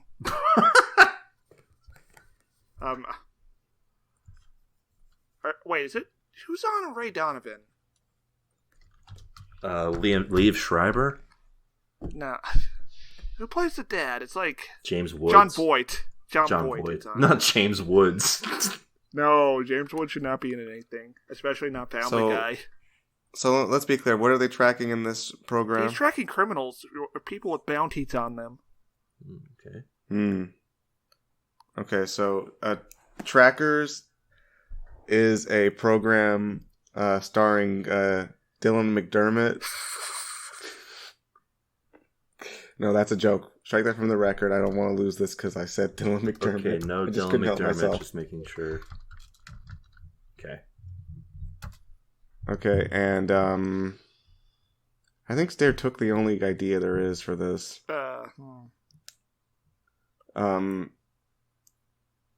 Maybe if I pick a geographical location, I can win. Oh, okay. The Canadian Northwest. Okay, I'm just gonna go. So let's see, what country should this be in? Don't pick North America. That's my advice. That's not a country. Set in North America. There's 3 countries to choose from. Okay, all right, South America. There's a lot of countries in South America. Yeah, so that's why I'm picking South America. There's a lot of countries there. Well, it's gonna be difficult for you to guess the right one. So there's an elite team of I don't know. I'm just picking the continent of South America now. Thank you. So there's an elite team of trackers, and they are taking down the various South American drug cartels and human trafficking cartels. Interesting. Okay. And they're tracking down the elusive caped criminal Little man of Nicaragua. That's in Central America. Sorry, I'm gonna have to ding you. Okay, whatever. All right. Kyorain, Uh-huh. I will say this. It is in a South country. Or a South area. The 6-episode drama South series America? deftly interweaves 3 story strands into a sophisticated action-packed thriller that covers the length and breadth of the country, explosively colliding in Cape Town in a violent conspiracy involving organized crime, smuggled diamonds... Wait, South Africa? State security, black rhinos, the CIA, and an international terrorist plot. How was I supposed to guess South Africa? Yeah, that's no fair. I hate other countries for existing. Listen, you said South, and I was waiting, and then you said America. So Stare, you get the point, bud. You win. Okay, I guess, yeah. Stare won for the first time. Not the first. Yeah, no. And Andy, don't feel too bad. Stare has there have been games of this where Stare has gotten 0 points. So Well, I guess that's pretty good. And also, usually Kia will have like a multi-week or a multi-game streak. yes. Oh, so I guess we did pretty good, though, all things considered. Yeah, Staremaster, your prize is in the mail. Ooh. Go check the mail That's right a now. bomb. It's in there. Okay, we got an envelope, and there's some white powder, and... Yeah, I hope you enjoy it, bud. Swanson, did you mail him flour? No, sugar. He Oh. needed it for his lemonade. Okay. Seems legal and safe. Yeah, especially during a pandemic. Yeah, and we're gonna make a brief announcement here. Stairmaster is gonna be stepping down from the podcast, and we're gonna have a new co-host. His name is Andy. That's right. And actually, what we're going to be doing now is talking about Family Guy exclusively. I'm sorry. Welcome, Andy. Oh, guys, I was dead, but then I got really angry somehow, and my heart started beating again. Yeah, and you got a raging boner right now, so why don't you tuck that I've thing in always your waistband, bud? So are we at the part where we talk about Stargirl? That's right. I hope so. That's good, finally. Yeah, How long has it been? Oh, long dear. enough, we can say. This is about as long as our episode of Doug. So yeah, it's now time for our main event. We watched a show, and now we're going to talk about it. It's Stargirl. We're here. Yes. So I just want to say, yes, I've seen a little bit of Arrowverse shows before. I've same. seen some Flash and some Gotham. Back in like 2015. Is Gotham part but it's of the Arrowverse? Well, no, but it was airing at the same time, so it counts. But I've seen a bunch of shows. I've seen a little bit, not that much actually. So this was the first time I actually sat down and watched a full episode, and my thoughts on this were, this is not bad, but underwhelming. It's not very great. Underwhelming. It's something. It's interesting because this intro that we get, which is wild, is it feels like a lot of it is sort of just Luke Wilson going around saying superhero names and being sad. Yeah. And some of them I recognized, some of them I didn't. No. Some of them I was confused why they were characters in this setting. This is like entirely. Like Owlman? Isn't Owlman evil alternate dimension Batman? Okay. I thought Owlman was from Watchmen. No, that's Night Maybe, I Owl. don't fucking know. Yeah, Owlman is Yeah, the Earth 1 Batman. Yeah. Yeah. Yeah, it's like He's just like, no, Bazooka Kid. Yeah, he's like, no. oh no. Oh no. Cool car, though. Cool fucking car. Uh-oh, it's Stilts Man. Oh Wait, no, that's from they Marvel. killed Chicago style pizza man. No. God, now I can go for some fucking deep dish. They killed Diesel. Yeah, they killed. Oh, wait, no, not Kevin Nash. Yeah, it's a lot of like these, and then like then a bad guy will show up and he'll be like, "Oh no, microwave!" Oh God, it's Sinister Steven. Yeah. Also, it's okay. So the opening is the Justice Society of Yes. America, which is an alternate Justice League. Usually it's the Justice League, but it's before the Justice League is formed. Yeah. I thought in the original run they were the predecessors. Well, they were before, I think so. in Justice League. Yeah, no, I mean technically. like Justice Society of America came out before they did a Justice Yeah, but League. that was in an era of comics that got fucking retconned. So because DC was actually the first to do it. They retconned their comic universe in the 80s. Technically in the 40s, technically in the 60s, if you want to count the transition from gold to silver age, but whatever. Yeah. Look at me talking like I know what comics are. That's why I brought you on. Shit, I forget. Batman. So the Justice League. So it's like, wait, okay, so 10 years ago there were heroes, and now there isn't. Isn't this in the Arrowverse? Aren't there just a bunch of other heroes around? Yeah, So it's the not very thing- clear what the stakes are in this first episode. Yes, that's what I was getting at. The thing that's interesting about the Arrowverse and its current iteration is that it is now essentially like the DC universe, where there are just multiple alternate realities going around. So this is in a different Earth than the Arrowverse itself. I hate how DC handles its big cosmic stuff. It's always so dumb. Marvel's way better about this shit. Yeah, it's just I don't know. Also, the effects in this are not great. No. I've seen worse. I've seen better. Yeah, They're passable. They're TV effects. Yeah, this opening establishes that there's bad guys, and they kill the good guy, and I guess the bad guys are still hanging out somewhere. Yeah, but what are they we're not doing? Yeah. A great question. Fighting the other superheroes, maybe? I don't know. But like, yeah, Joel McHale They shows clearly up don't briefly. rule the world. Jeff Winger as Oh, Starman that is here. That is Joel McHale. I thought that was a guy who looked like him. No, they apparently paid Joel McHale money to show up and be like, "Oh, Mr. Freeze Dude, Icy Man," and he's like, Hot I've stuff. I've come to defeat you, not Captain America. And he's like, oh no, I got stabbed.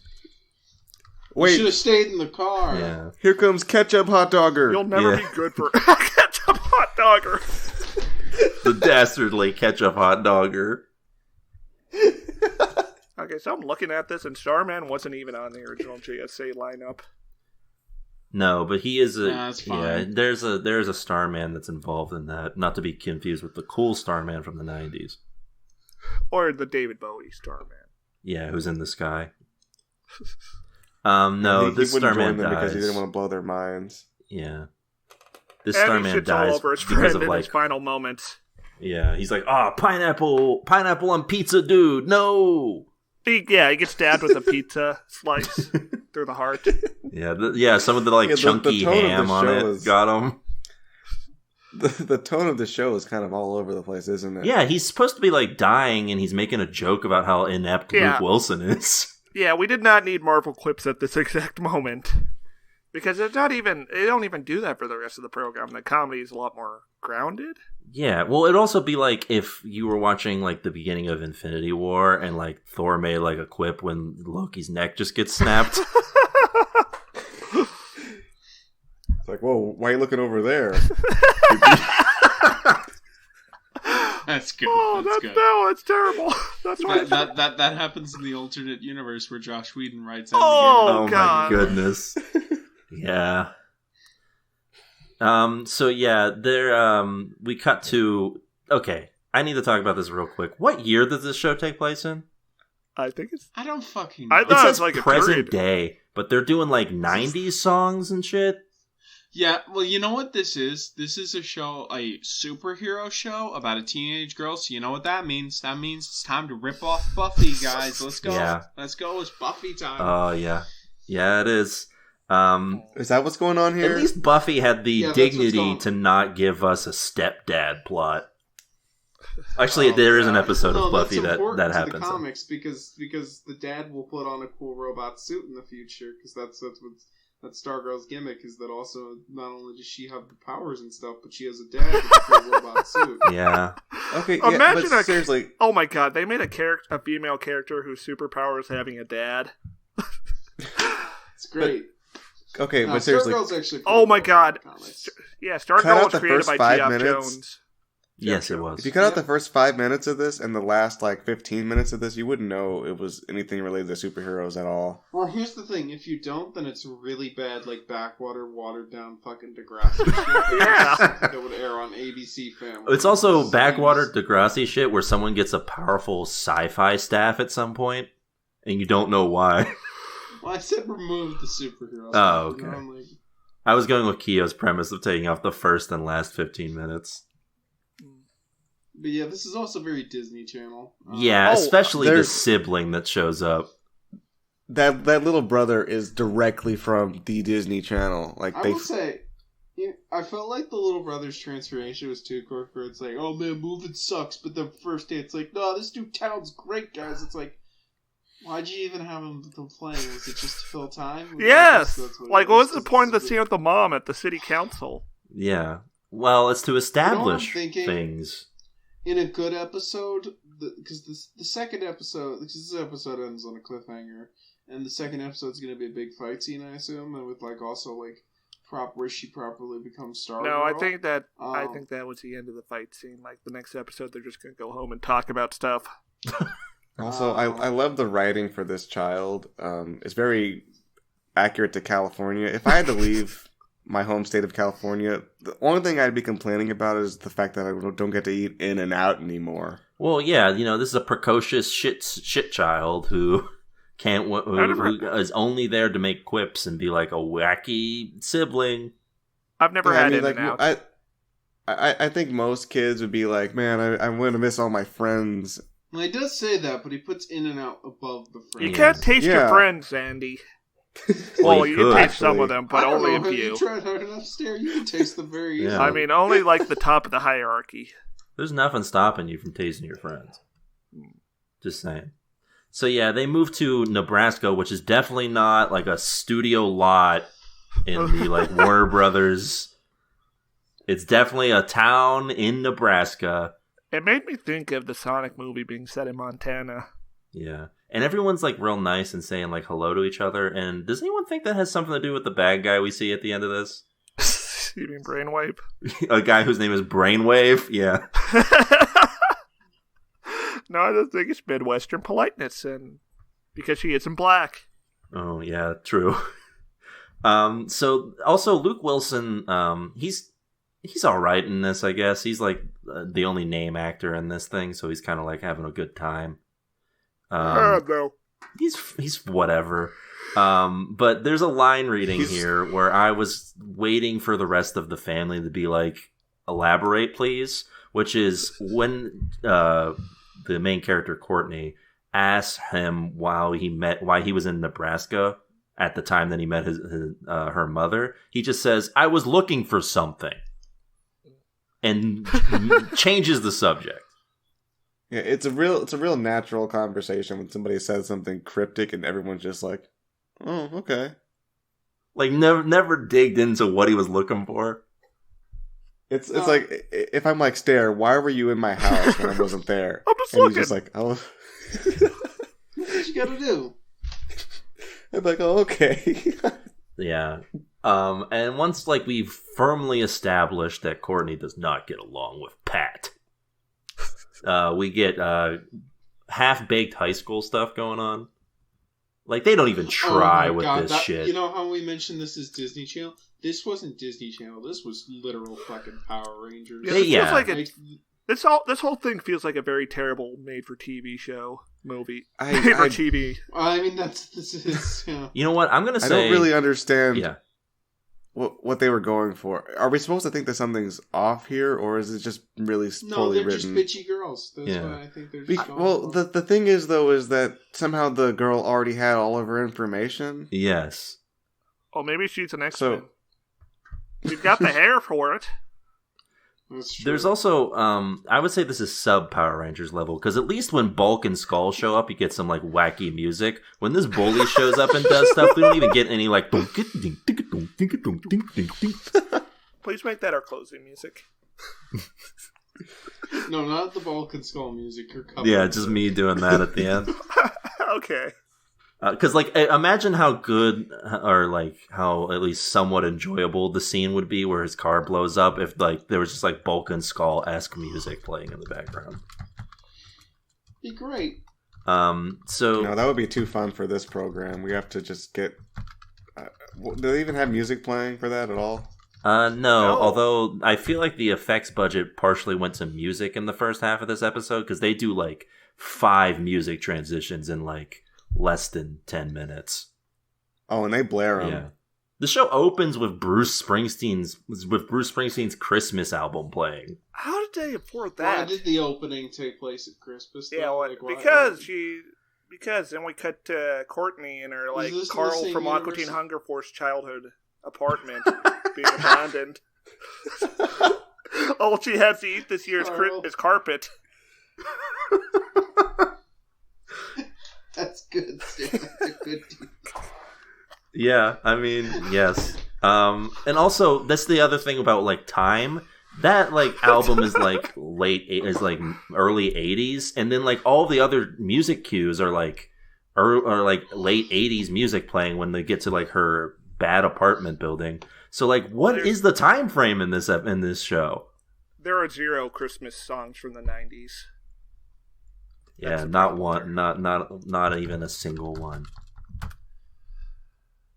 That's just the musical energy that surrounds teenage girls. That's just how it works. Man, this was like my first opening impression of the Arrowverse, and I feel I would say I feel bad for the Arrowverse if I didn't know that it was already filled with crap. But like, you know, not a great first impression. But I am sad this is like my first major impression like Stargirl media, because she's a cool character who deserves better.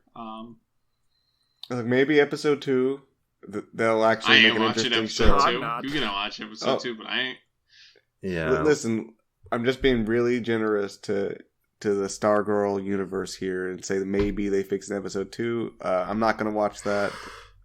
That's an official TV It's tuners true. tune out Yeah, on this. I mean, look, we've been wrong about a DC Universe show before, Harley Quinn. Apparently, allegedly. Yeah, allegedly. We've Allegedly. been wrong about it. But, you know, based off the 2 episodes we watched, we didn't like it, and I think you can tell where this is going. So after the high school shenanigans are firmly done, she meets these random losers who get, I think, 1 line apiece, even though they're supposed to be part of the main cast. Ooh. They'll introduce the best friend characters. Oh, you mean the It's lunchtime that gradual scene. time. Yeah. That's not after school. I meant after they yeah. established, the hierarchy of high school, apparently. They have a loser table, and the character sitting at the table knows the loser table, and they tell the protagonist that it's the loser table. Yeah. Why is it that in all high school shows there's a loser table where everyone knows it's the loser table and they're all dejected to be there instead of just trying to befriend one another? Because, It's just like They Hollywood make a point to writers say they're not friends. lived in experience or something. I never had a loser table in my high school. There wasn't much bullying going on. If if none of my friends were at the lunchroom that day, I would just sit by myself or near some other people, but keep to myself. I could eat lunch wherever I wanted, so if I didn't have anyone to sit with, I'd just go sit in the classroom. Wow, fucking rich Wow, boy or over something. here. Lunch Ooh, god. big man on campus. Eating lunch whenever he wants. Is this the same? Is this when we I get... said wherever. There wasn't a lunchroom. Oh, Yeah, fucking this is- rich boy over here could eat lunch so wherever he she went to pleases. Kia went to school in Japan and ate it in his homeroom with his friends. Yeah, with his friends Yeah. Ichigo and Chad. And... Yeah, my friends would be having wacky antics around me, and I would sit there brooding. Yeah. Yeah, you would be the brooder of the group. Anyways, is this where we get the scene of Pat buying a car garage for some reason? Yeah, because it's going to be the training place. in the main lair. Yeah, obviously. this And guy when he mentioned meets he this has a dude gym. named the Crusher, Yeah, he who mentioned is he has totally not a gym. supervillain. Yeah, he's got a gym called Ripped City, which is a pretty great name.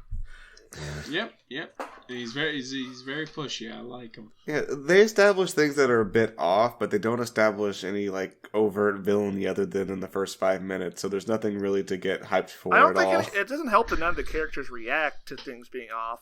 They just go with it. Everyone. They're like, oh, this is how Nebraska is. Everything's just slightly off. So yeah, I guess this is some days later, or they moved on a Friday night. But it's Friday night, and Courtney doesn't have anything going on. But don't worry, shitty little brother does. He's gonna go play Fortnite. Oh, and- I guess this is present As day. you do. And to solidify that he is a Disney ass sibling, he's just roasting some marshmallows in the microwave and then feeding them to the dog.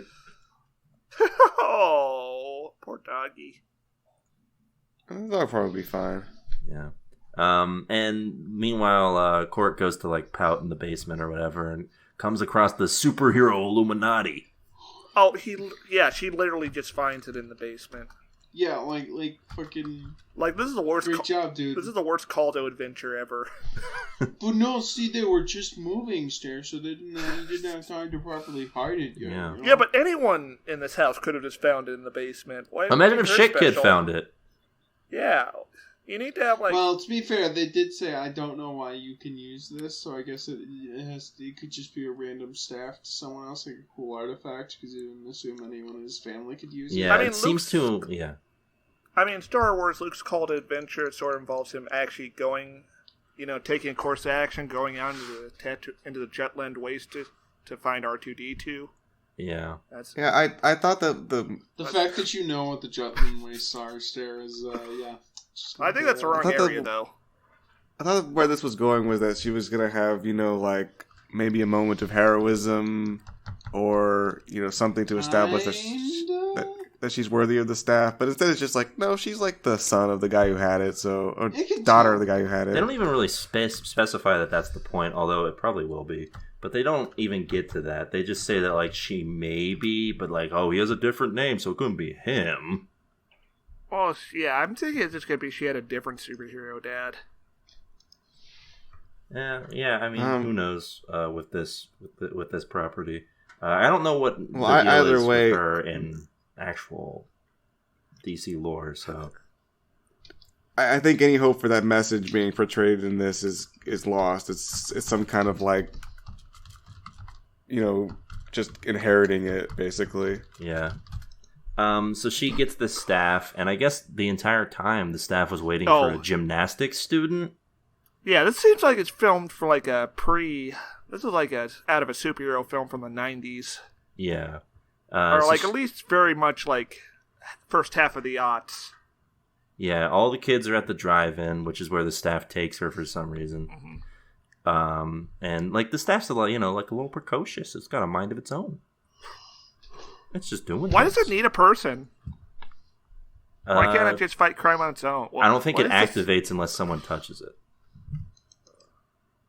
Although I guess that's not true, because it does just sort of float into her room at one point. Yeah, I don't know. Yeah, it needs a teenage girl to flip around on. It's magic. To charge up. That's the answer. Yeah, magic staff. So yeah, it tries to definitely murder a teenager during this scene. Yeah, because superheroes are cops. Yeah. Oh, yeah. Good, I think I said that at the start of this episode. ASAP. Expand on that. Expand on that. What, you mean how superheroes are cops? Yeah. I'm tired. So yeah. Because they fight crime? Yeah, they fight crime and arrest people. Yeah. But a lot of them don't. A lot of them don't fight crime? No, a lot of them don't arrest people. Oh, yeah, a lot of them just murder people. Yeah, Punisher. And the police don't like them. Like my favorite person, the Punisher. I idolize him. Put him on all my gear. I don't. I mean, have you seen what cops do? Like, Yeah, cops are the Punisher now. We can talk about this next week when I'm not tired after. Let's just get on with Stargirl. So she learns to appreciate her stepdad or whatever. And does she? Yeah, that's for next episode. That's like the whole like arc-esque thing that she goes on here, where her mom's like, "Your dad wasn't really around," and she's like, "Oh, okay." So the staff. And I didn't have a stroke. She did confirm that her dad was a superhero, right? No. She thought that her dad might be Starman, but then Pat is just like, "Nah, that can't be right." And so she asks her mom about her dad, and she's like, "Your dad was a deadbeat," essentially. Yeah, so she was just using the word superhero like super sarcastically. Yeah, I think so. I mean, it still could be the case, but like it'd be weird that her dad just like left after being like a cool superhero. Who knows? So yeah, we learned that the bully that she can whose car she blew up. Hold on. Did we even talk about the fact they're at a drive-in theater? Yeah, where all the cool kids hang out. Why are teenagers? I mean, it's the Midwest, don't you know? I guess if you think this, if you follow my theory that the show takes place in the 90s, actually, I guess a drive-in theater makes some sort of sense. It's a little bit of a stretch, but it's still possible. I remember there being a drive-in theater. I mean, drive-in theaters exist now, too, but I don't think teenagers are hanging out at them. They're very rare. Yeah. But yeah, she blows up the guy's car after the staff attempts to murder a teenager. And I guess this kid just happens to be the son of a bad guy who's just living in a small Nebraska town for reasons. And he's immediately like, "Oh, ancient staff, you say? Well, time for me to get down to the tire factory." It's really weird because did the start of the show take place in Nebraska? Where? I don't know where the start of the show took place. All it says is 10 years before this. Yeah, all they say, and that was the golden age. I guess, so I it can't say. I guess it wouldn't make sense for him to move back to where all of his superhero friends died. Yeah, I really don't know. They're not clear on that. So they're also not clear on how this bad guy makes the leap from "this is where the car blew up" to "she's gonna come to the tire factory." and just waits there. He just waits at the tire factory. Oh yeah, this is not very good. He's a super villain. He's super smart. Also, that shot of her landing in the tire pile isn't very good either. They do not sell the impact at all. But luckily, most shows make us wait till we get to the tire factory, but they're here in the first episode. I think you're thinking of something else, Swanson. Oh? But, so, we get this cool little thing where she's, dodging tires. That's fun. And then there's an explosion at the tire. Yeah. Then Luke Wilson shows up in a mech. And that's the end of the episode. Luke Wilson's here in a mech now. Yeah. That's fun, I guess. Yep. Real exciting stuff here. Cool robot suit. It is a pretty cool suit, I'll give him that. It's pretty Iron Giant-esque, but... I got excited because I thought it was going to be, what's his name from Doom Patrol? Robot Man? Yeah, I've Man. got a question. I've got a question for you guys. Why are we invested in this action? We're not. There's no reason to be. Do you mean why do they think we're invested? Yeah. Because there's teen drama. She's going to become the Stargirl. Because you want to see her, not get murdered, I guess. Because you want to keep up with the Arrowverse. Oh, yeah. I mean, if she died, I'd be like, oh, wow. That's crazy stuff, man. Yeah, you'd be like, I guess this show's about Pat. Yeah.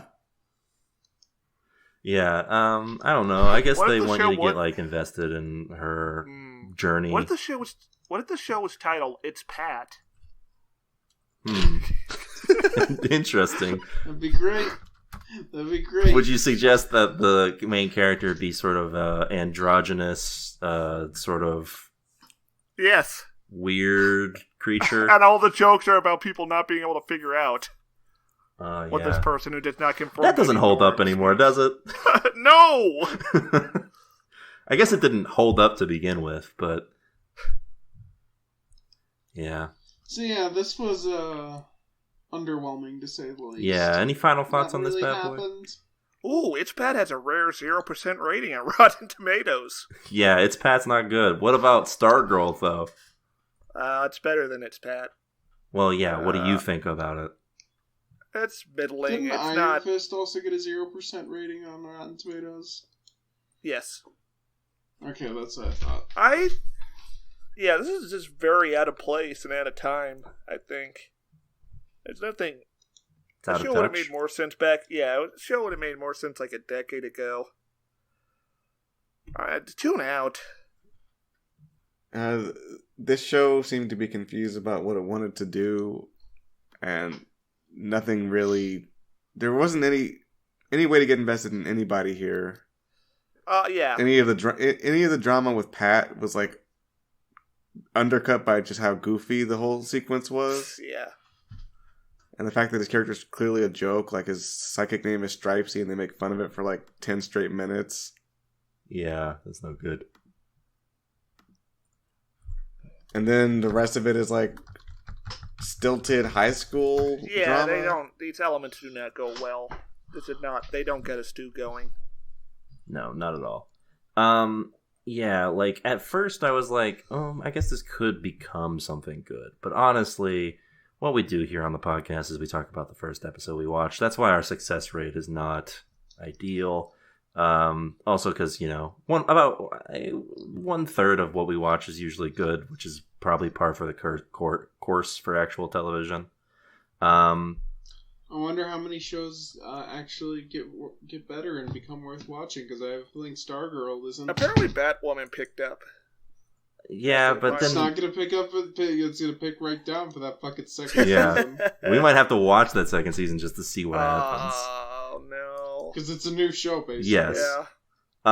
But yeah, we've had incredibly bad luck with DC shows, though. Harley Quinn is probably the closest thing we got to a tune in, and even then we didn't like the first 2 episodes we watched. We just heard good things and have not looked at it. To be fair, I don't think there's been any good DC shows since we started this pod. Yeah. I think people are just real desperate for a good DC show, so they like Harley Quinn out of pity. Maybe. They're just mad that Young Justice got canceled. Again? Did it come back? Yeah. How it came back? Got a season 3. When? When DC Universe launched it. Oh, that's cool. But then it got canceled again. Because the dude whose show runs it's fucking cursed. Yeah. This it's trying to be something that like is way past the expiration date. You can't get away with these types of cliches anymore with all of the content that's going around.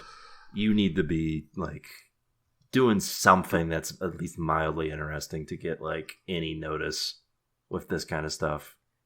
Like maybe they also yeah.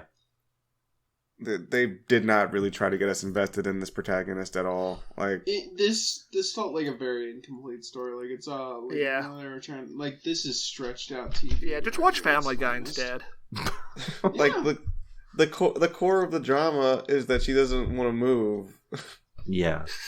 And that's resolved really quickly and then replaced with superhero plot. And for the first half of this, she is sort of just like a teenage girl who isn't really reacting to anything because she doesn't like the environment she's in. She's like, "Oh, this sucks. I don't care about any of this." Yeah, it's like, well, I guess I don't either. So yeah, tune out. That's a tune out. So that's a tune out on Stargirl, and that seems like that's about it for the show. Andy, thank you for coming on. Any last little bits you want to get in here? It was a pleasure to have you, and hopefully I can come back at some point. Yeah, this was a fun time. And hopefully we can get to stare on our podcast and we can watch Family. That would be a delight, except for the Family Guy part. And we'll be back next week with more TV goodness. Until then, keep watching. Bye. It's over. Bye. Oh man, they didn't get Kevin Conroy for Young Justice. What a shame. Hey folks, it's time for the TV Tuners Fact of the Week. Did you know that Stairmaster has never uttered the phrase friggin' sweet? That's right.